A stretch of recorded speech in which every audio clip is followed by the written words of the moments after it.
자, 오늘 등차 수열의 일반항을 정확하게 익히시는 게 중요하다고 했는데, 자, 4번.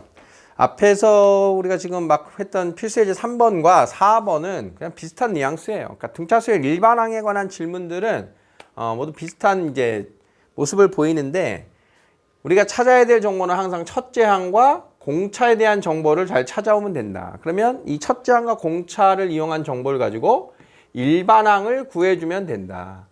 일반항을 구해주게 되면 몇 번째 항이 얼마니 대입하면 되고,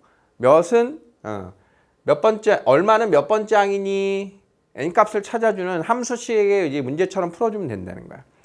거기에서 이제 살짝 변형되는 게 우리가 이제 방금 전 풀었던 게 방정식처럼 풀었다면 이번에는 이제 부등식처럼 푸는 건데, 다음에 등차 수열은 몇 번째 항에서 처음으로 음수가 됩니까? n에다가 얼마 대입하면 음수가 나오기 시작하니 이것을 풀란 소리인 거야. 그러니까 얘를 구해야 되는 과정까지는 똑같은 거예요. 그럼 나와 있는 수열에서 첫째 항이 100이고요. 공차가 마이너스 3이군요. 라고 하는 정보를 가지고 일반항을 찾자. 자, 일반항을 찾자. 자, 일반항은 첫째 항 플러스 n-1d. 자, 이렇게 하면 마이너스 3n 플러스 103이 나옵니다. 자, 이렇게 해서 여기를 찾았단 말이야.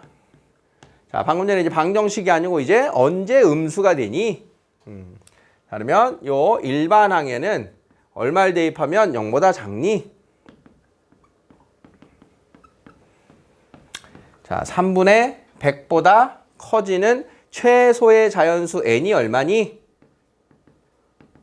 자, 그러면 34가 되겠죠? 34를 대입하는 순간부터 음수가 나와요.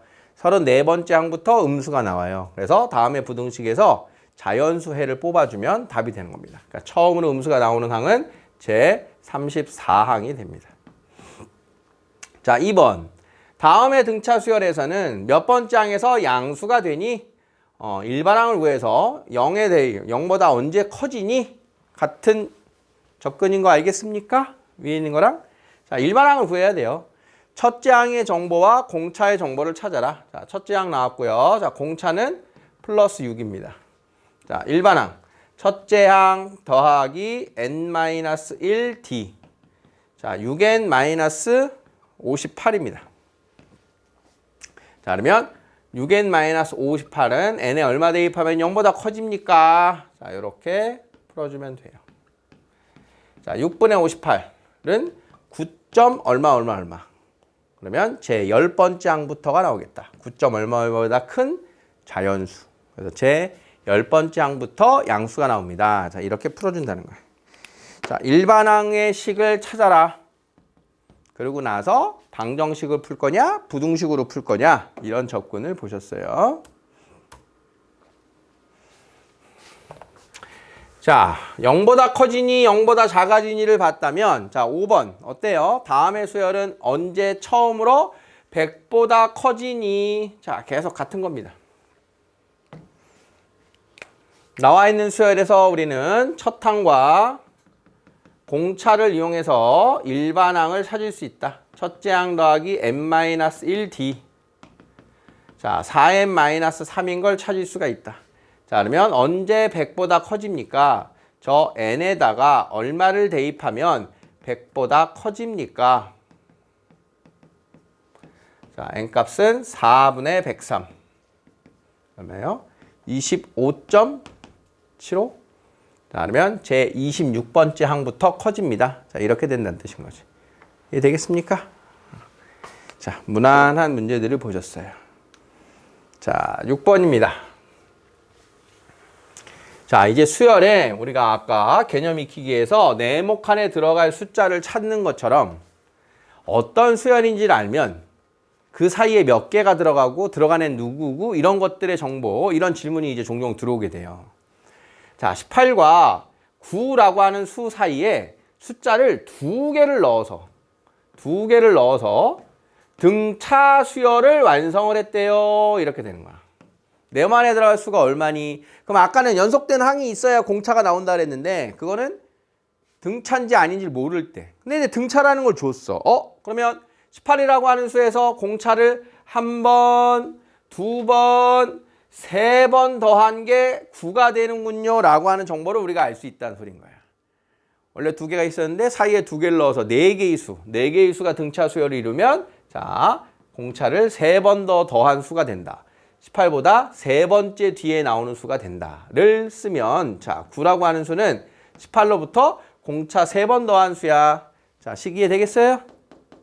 그러니까 얘가 첫째 항이면 얘가 네 번째 항이 되는 거고 얘가 두 번째 항이면 다섯 번째 항이 되는 거예요, 사실은. 그래서 얘가 첫째 항 1이니 그러면 얘가 네 번째 항 1이니 라고 생각해서 공차를 세 번 더했다 라고 생각해도 됩니다. 자, 이렇게 해서 마이너스 9는 3D 따라서 공차가 마이너스 3입니다를 찾았으니까 18에서 3을 빼고 15에서 3을 빼고 자, 이렇게 해서 사이에 들어갈 두 개의 수를 찾아냈다 이런 뜻인 거예요. 자, 근데 18과 9 사이에 두 개의 수를 넣었는데 사실은 18과 9 사이에 넣은 걸 18이 앞에 있고 9가 뒤에 있다고 확정을 할 수는 없죠. 이렇게 생긴 수열일 수도 있는 거죠. 그지? 그래서 공차가 3인 수열일 수도 있고 공차가 마이너스 3인 수열일 수도 있는 겁니다. 누가 먼저냐에 따라서 두 수가 앞뒤로 바뀌는 거는 문제에서는 말을 안 한 거예요. 그래서 이렇게 될 수도 있고 이렇게 될 수도 있는데 결과는 같은 겁니다. 사이에 넣을 두 수를 찾았다. 자, 이제 여기 나오는 게 이제 등차 중항. 자, 지금까지는 등차 수열의 일반항에 대해서 떠들었고요. 새로운 용어가 나왔어요. 등차 중항. 등차 중항.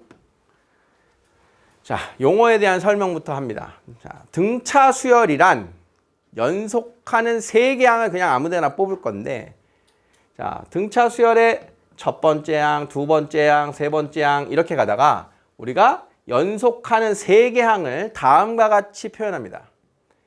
n항, n 플러스 1항, n 플러스 2항. 등차 수열을 이루는 연속하는 세 개 항의 이 관계를 문자로 나오니까 조금 쉽지 않아. 문자로. 자, 그럼 이때 여기에다가 공차 더한 거고 여기에다가 공차 더한 거다. 이게 등차 수열이라고 그랬잖아요. 그치? 자, 그러면 요 식을 다시 한번 보면 an 플러스 1항은 그 직전항 더하기 공차 d.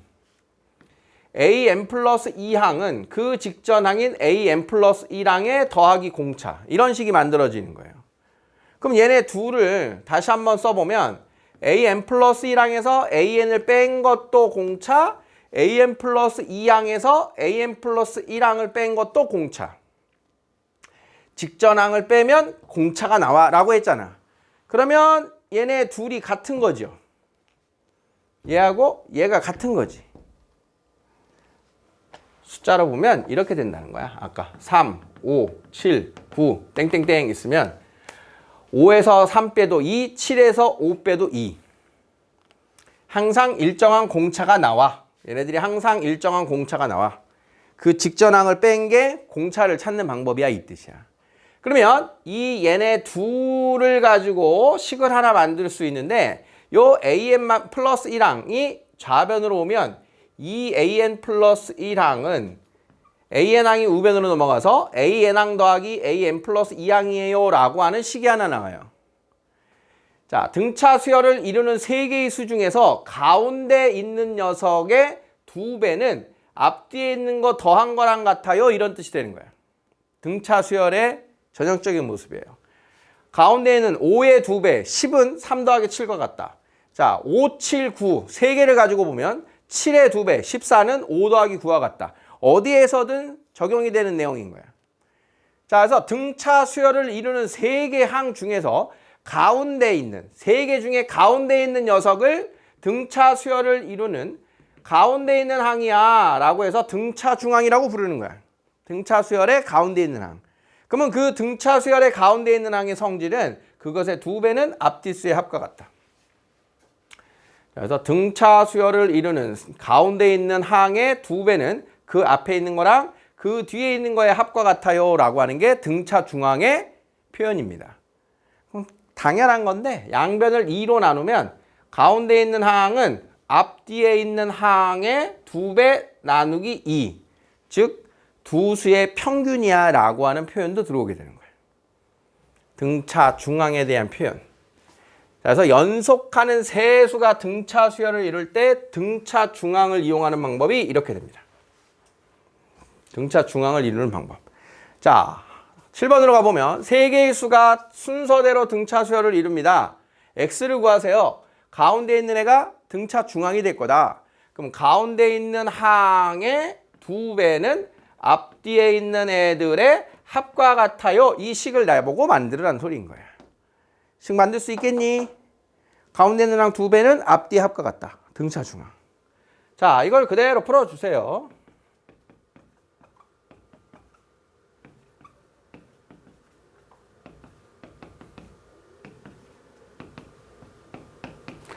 자, 이렇게 하면 x는 마이너스 1 또는 2분의 5가 나와요.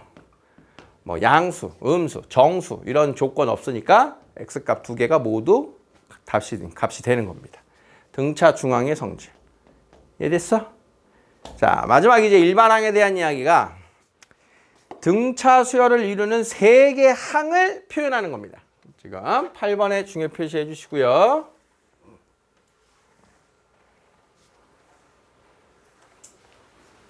자, 여러분들이 아마 중2, 1부터 아마 늦어도 중3 과정에는 다음과 같은 방정식의 활용을 본 적이 있을 거예요. 연속하는 세 자연수에서 가장 큰 수의 제곱은 앞에 두 수 제곱의 합과 같다. 그 수 누구니? 이런 거. 연속하는 두 짝수에 대해서 큰 짝수의 2배는 작은 짝수의 어쩌고저쩌고와 같다. 뭐 이런 것들. 미지수를 써야 되는 방정식의 활용 문제. 자, 연속하는 세자연수. 어떻게 놔야 돼요, 우리? 연속하는 세자연수. x, x-1, x 플러스 1. 자, 이런 거 기억나요? 연속하는 세자연수는 이런 식으로 놓는 게 제일 편한 거야. x 더하기 1, x 더하기 2라고 놔도 되는데 얘보다 이게 편하니까 이걸로 쓰는 거야. 연속하는 세자연수. 자연수니까 1씩 차이 난다. 연속하는 두 짝수를 써라. x, x 플러스 2. 자, 이런 식으로 썼단 말이야. 자, 그러면 이 세 개의 수를 다시 한번 해석해 보세요. x-1과 x와 x 플러스 1. 몇씩 더했어? 1씩 더해주고 있죠. 일정한 값을 더하고 있어. 그러니까 얘는 등차 수열이 1인 세 개의 숫자를 쓴 겁니다. 등차 수열이 1인 세 개의 수가 된 거야. 얘는 공차가 2인 등차 수열에 두 개의 연속하는 수를 쓴 거야. 무슨 말인지 이해돼? 자, 그러면 공차가 자연수라 그랬으니까 공차가 연속할 때 1인 거고 공차가 얼마인지 몰라. AN항, AN 플러스 1항, AN 플러스 2항. 자, 방금 얘네들 공차가 얼마인지 몰라. 여기에다가 D 더한 거야. 여기에다가 D 더한 거야. 그러면 거꾸로 가운데 있는 거 기준으로 D 뺀 거야. 가운데 있는 거 기준으로 D 더한 거야. 이렇게 쓸 수 있겠지. 자, 그래서 연속하는 세 수가 등차 수열을 이룹니다 라고 하면 등차 중앙을 이용해서 등차 중앙의 2배는 앞뒤에 있는 애랑 같아요 라고 하는 표현과 이 세 개의 숫자가 등차 수열을 이룹니다 라고 하는 걸 세 개의 숫자 대신 공차가 얼마인지 모르지만 첫 번째 있는 애는 B에서 공차를 뺀 거예요. 가운데는 얘고요. 세 번째 오는 수는 요 앞에 있는 수에서 공차를 더한 거예요. 이런 식으로 세 개의 수를 표현하기로 하는 거예요. 자, 그래서 등차 수열을 이루는 세 개의 숫자는 주로 뭐라고 놓느냐? 가운데 A, A 마이너스 공차, A 플러스 공차. 이렇게 등차 수열을 이루는 세 숫자를 세팅한다. X, X 빼기 1, X 더하기 1처럼 X 빼기 공차, X 더하기 공차 이렇게 썼다는 소리야. 공차를 아직은 우리가 모르니까. 등차 수열을 이루는 세 수. 3차 방정식의 세 근이 등차 수열을 이룬다. 3차 방정식의 세 근을 놔야 돼요. 그러면 이 세 근을 우리는 알파, 베타, 감마라고 놓고 싶지만 등차 수열을 이루내니까 알파 기준으로 알파 마이너스 공차, 알파 플러스 공차 이렇게 등차 수열을 이루는 세 근을 이렇게 세팅할 수 있어야 돼요. 이것이 지금 별표를 친 의미입니다. 등차 수열을 이루는 세 수를 등차 수열을 이루는 세 근, 세 수를 다음과 같이 놓고 시작한다. 자, 그러면 이 세 근을 가지고 방정식에서 우리는 뭘 봐야 되냐? 근과 개수와의 관계를 봐야 돼요. 자, 3차 방정식. 3차 방정식의 세근과 계수의 관계에 뭐 있었어요? 세근의 합은 마이너스 a분의 b. 두근두근는 a분의 c. 세근의 곱은 마이너스 a분의 d가 있었지. 자, 이것을 이용할 준비를 해야 되는 거야. 자, 그러면 그 중에서 우리가 무슨 정보가 있냐? 이렇게 세팅하면 뭐가 제일 좋은 거냐? 이 세 개의 근을 다 더해봅니다. 세근의 합. 세근의 합이 얼마야? 알파 빼기 d. 알파 더하기 d 했더니 3알파죠. 자, 그러면 근과 계수의 관계 마이너스 a분의 b를 하니까 그 세근의 합이 3인 거죠. 이렇게 해서 알파가 1이다라고 하는 정보를 찾는 거예요. 알파가 뭡니까? 근이죠.